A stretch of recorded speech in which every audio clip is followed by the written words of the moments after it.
Ayun mga buddy, sa mapagpalang umaga sa inyong lahat. At syempre nandito na naman tayo kay Adi. Yan mga buddy, nung nakaraan nagtint tayo. So ayun mga buddy, makapansin nyo nakatint na yung harap natin hanggang dito. At ngayon naman mga buddy, nung wala pang tint yan, kahit gabi maliwanag. Ang problema ko mga buddy ay ito naman, yung ilaw. Kasi kung mapapansin nyo, yan mga buddy, kabilaan niya, naninilaw na talaga siya. So kahit gaano kalakas yung bumbilya mo, hindi rin siya makaliwanag ng masyado kasi yan nga, dilaw nga siya. Yan mga buddy, madilaw na talaga. Tapos madumi. Tapos yung mga bumbilya nun stuck pa. So ginawa ko mga buddy, syempre nakapanood ulit tayo ng mga pang DIY. Mahilig tayo mag DIY. Bumili ako. At dito sa video ito papakita ko sa inyo mga buddy kung effective talaga yung mga napapanood natin sa YouTube o sa Shopee. Yan, bumili ako nito mga buddy. Excuse me. Yung parang siyang pang steam kasi nakikita ko marami namang comment, maraming tawag doon, maraming mga recommendation. Ayan, lagyan mo natin dito. So yan, ito bumili ako nito mga buddy ng dito nga against the earth tayo, against the earth. Yan, bumili ako ng yung parang pang steam, nakita ko sa online mga buddy, at susubukan natin dito kung effective ba talaga yung parang ini-steam nga, hinihit. So ito yung inclusion niya mga buddy. Meron siyang mga liha kasi kailangan kasi lilihain muna natin yung sandpaper, yung ating salamin ng ilaw. Tapos ito yung pinaka mga buddy ito pinaka aparato dyan na para siyang mug na nilagyan ng ganto. Ito yung pang-i-steam mo. So dito nyo makikita mga buddy kung totoo ba. Papatunayan ko rin sa inyo kung totoo yung mga nakikita natin. So ito yung isang sangkap niya na chemicals mga buddy na hindi ko alam kung ano to. Hindi ko pa rin siya binubuksan. Mamaya na lang paggagamitin. Siyempre baka delikado to sa health. Kaya kailangan protection, mag face mask tayo at huwag nating i-contact sa skin or i-contact sa lalo sa mata. At kung gagamit kayo nito mga buddy, dapat walang mga bata talaga. So ito, chemical to mga buddy, hindi ko alam kung anong chemical to. Tapos may kasama siyang tape. Ito, may tape na rin. Ito talaga yung pinakamag niya mga buddy. May saksakan siya. Meron din siyang adapter. Ayan mga buddy, meron din siyang adapter. Ayan, pang sasakyan. Car charger ata tawag dito. Hindi ko lang alam kung abot. So lalagay dito. So ilalagay natin daw dyan. Tapos ilalagay itong takip na to. Selyado din to mga buddy, naka-sealed. May goma din siya. And then yung vapor niya parang i-steam natin yung pinakasalamin. So yan, subukan natin mga buddy at papakita ko sa inyo kung effective ba, kung mapapalinaw ba niya yung ating bumbilya, yung ating lens. So mag-sandpaper muna tayo. Alright, so ito yung before mga buddy, pakita ko lang So sobrang dilaw niyan mga buddy. Sa gabi wala na talaga akong makita kasi nga nakatint na tayo, tinted na yung loob, kaya hirap na. Tapos yung mga stock na dilaw pa yan. So try natin, subukan mga buddy. Alright, papakita ko sa inyo kung ano yung magiging resulta. Mag-sandpaper muna tayo. So yun mga buddy, nalihan natin ng 320 at eto na yung kinalabasan niya. Lilihain pa natin ng 1,000 naman. So pataas naman ngayon. So yan, pero kitang kita ako ng mga buddy yung naging resulta niya. So ayan na siya compare noong liha pa lang yan mga buddy. Compare noong natin yung kanina. Yan, ibang iba na siya kitang kita ko na yung kanyang kinalabasan. Itong winiwisik kong to mga buddy ay tubig to na may sabon kasi para daw malinis yung pagkaliha. Ngayon pataas naman ang liha natin, 1,000 naman to.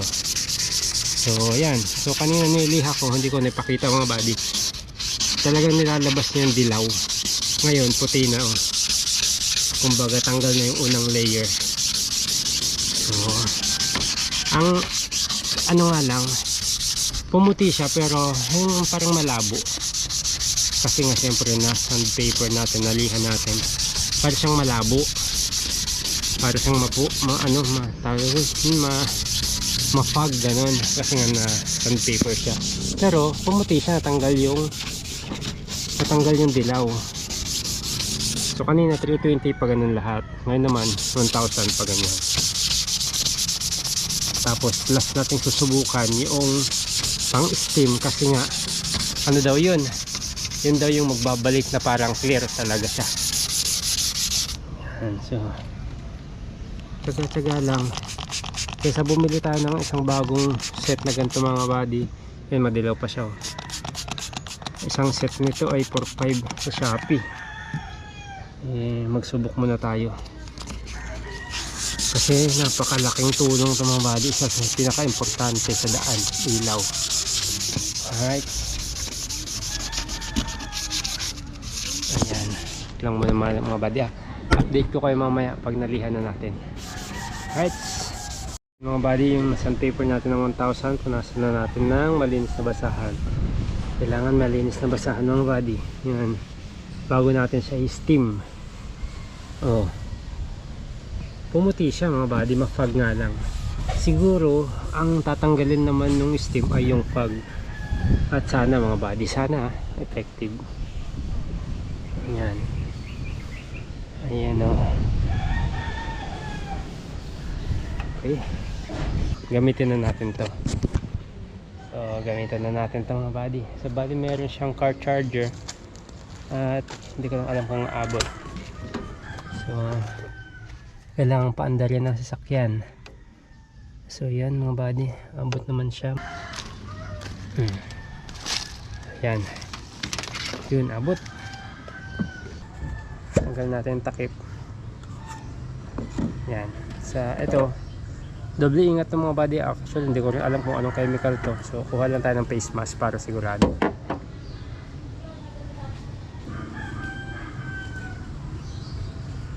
Kasi mahirap na malanghap mga buddy kasi chemical yan eh. So punasan lang natin. So, ilagay natin dito sa loob itong chemical na to.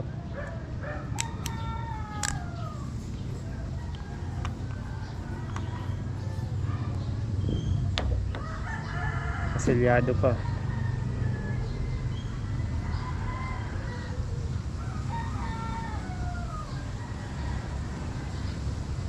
Sealed talaga siya mga buddy, naka-sealed.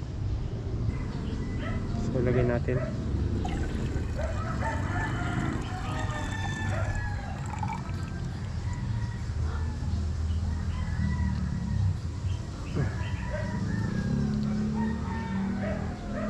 Malamig siya mga buddy, malamig. Ito siya. Yan siya mga buddy oh.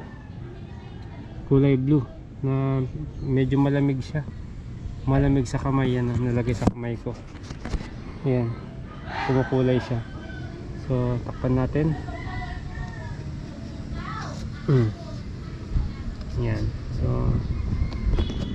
para safety, para walang singaw talaga, makuha natin yung vapor nya.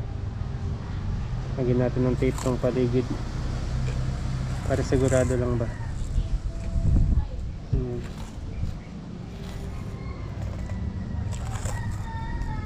Para hindi rin siya tumulo.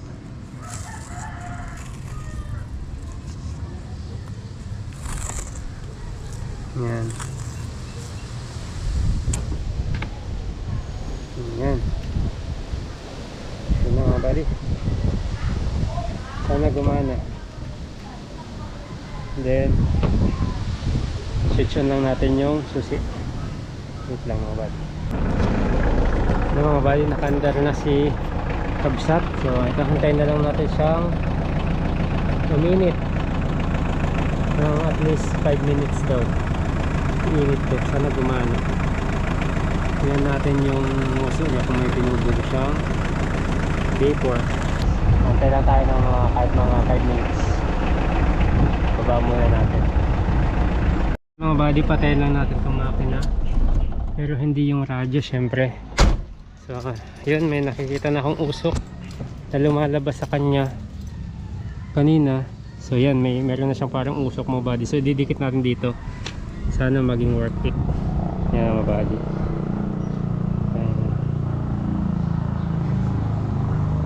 Oo nga mga buddy oh.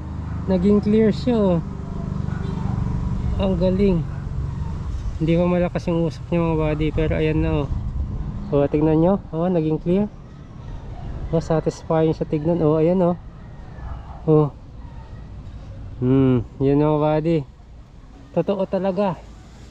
100%. Ayan o, napakabilis niya. Oo. Sana tumagal to mga buddy. Sana tumagal. Ayan, napakaganda. Kahit bata, kayang gawin to mga buddy. Pero syempre, ingat pa rin. Doble ingat. Ayan o. Kitang kita nyo, walang daya. At papakita ko lang sa inyo mga buddy pag kung tatagal siya. Ayan. Ayan mga buddy, walang daya. Ayan talaga Kita nyo naman yung pinanggagalingan ng nagiging white talaga siya. At pagkatapos nito, papakita ko sa inyo. Yan, kitang kita na yung mga dumi. Kung babalik ba siya sa dati, kung ilang araw o gano'ng katagal. Grabe mga buddy, Ay, huwag nyo pala siyang ididikit sa salamin mga buddy, kasi magkakaroon siya ng guhit. Ayan naidikit ko. Dapat saktong dampi lang yung makukuha niya lang yung yung usok. Ayan, huwag nyo ididikit kasi magkakaroon ng ayan guhit. Tingnan nyo mga buddy.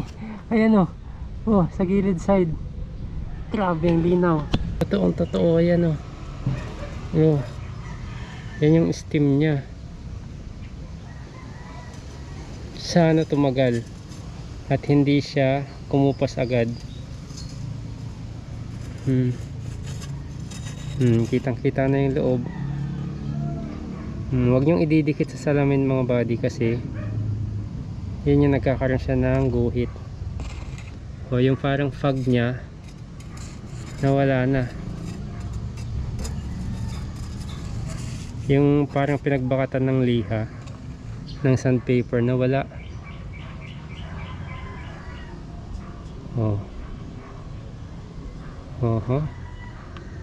Yung sa taas. Grabe. Pwede nyo itong gayahin mga buddy. May technique lang sa pagliliha.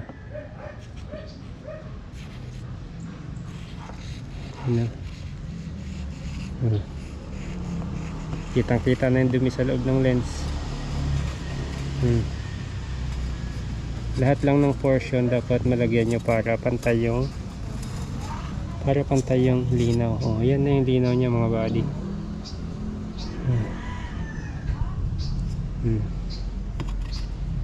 Finish na tayo. Finished product. Right. Ayan may naging bakat siya kasi nadikit ko yung nguso.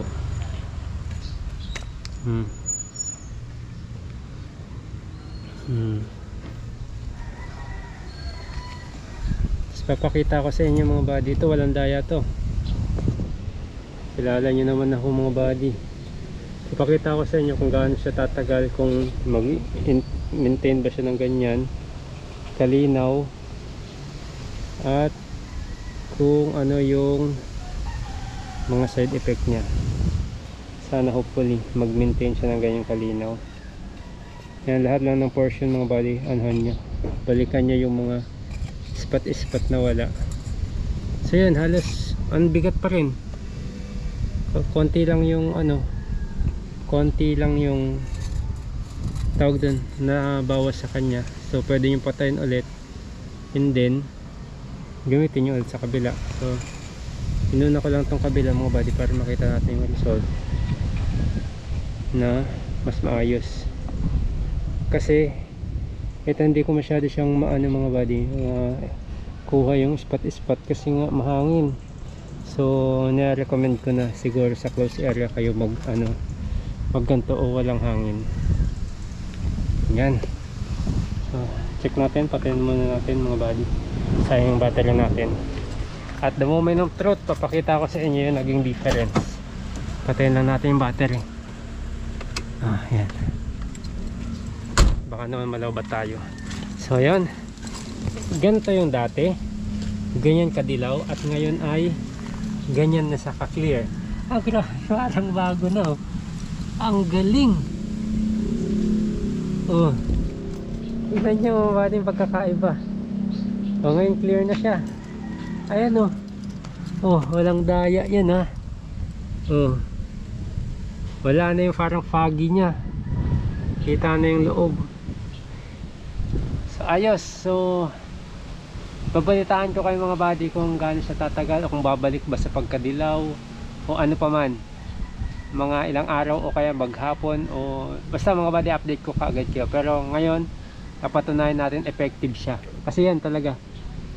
Aside doon sa sandpaper, syempre yung pag sa sandpaper natin effective talaga yung matanggal yung dilaw, and then yung pag steam natin para matanggal yung pinanggalingan naman ng sandpaper na parang fog kasi lalabo yung salamin eh, natanggal naman niya.